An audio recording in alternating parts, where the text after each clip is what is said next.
might recall that Go Gardening is focused on beginning gardeners, people who really are interested but might not necessarily know what they're doing.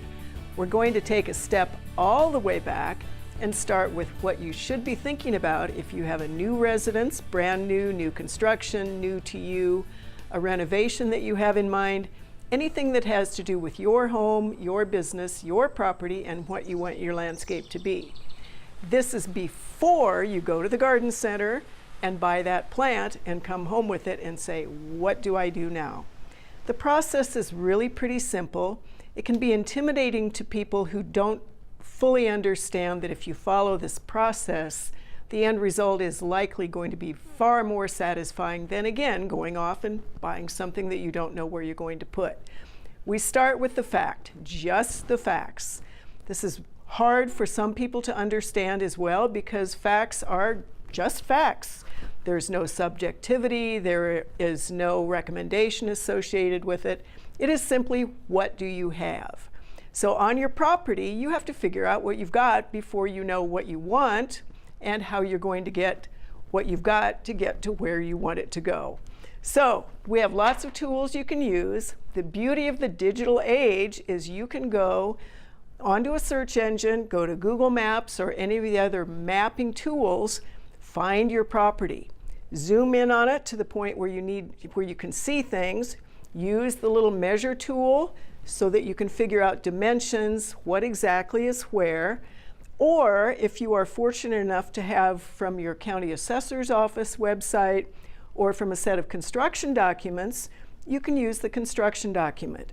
And that will show you where the utility easements are, the actual property itself, perhaps the existing plant material, usually not by name, but at least where they're located, the dimensions of the house, all those sorts of things that ultimately are going to affect your decisions on what you want your landscape to be. So these are just a couple of those different tools you can use. People are also very intimidated by the fact that they can't draw. Well, I can't draw either. I'm terrible at it. You don't need to be able to draw to simply do some sketches and scribbles and, more importantly, some notes on what do you have. So if we move from here are a couple of base documents to the actual zooming in and analyzing or inventorying what you've got. It is everything from what is the direction of the wind in the summer and in the fall? Are there places where the wind swirls and twirls and you end up with leaves everywhere? What is the angle of the sun? Do you have areas that are never in full sun or never in full shade? Is that sun filtered? What are the existing trees and shrubs and perennials? There are also some good apps that will tell you what those are, or at least get you close. And of course, you can always send Backyard Farmer a picture and we will try to identify it for you. But again, you have to know what those plants are so that you can make a decision about whether you like where they are they in good condition, do they really fit in with what you want to be able to do. You also have to look at the slope, because slope is essential, and the soils.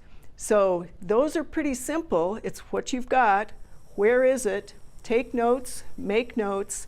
That becomes the first part of doing the analysis and the assessment before you get into actually figuring out what you want on your own property.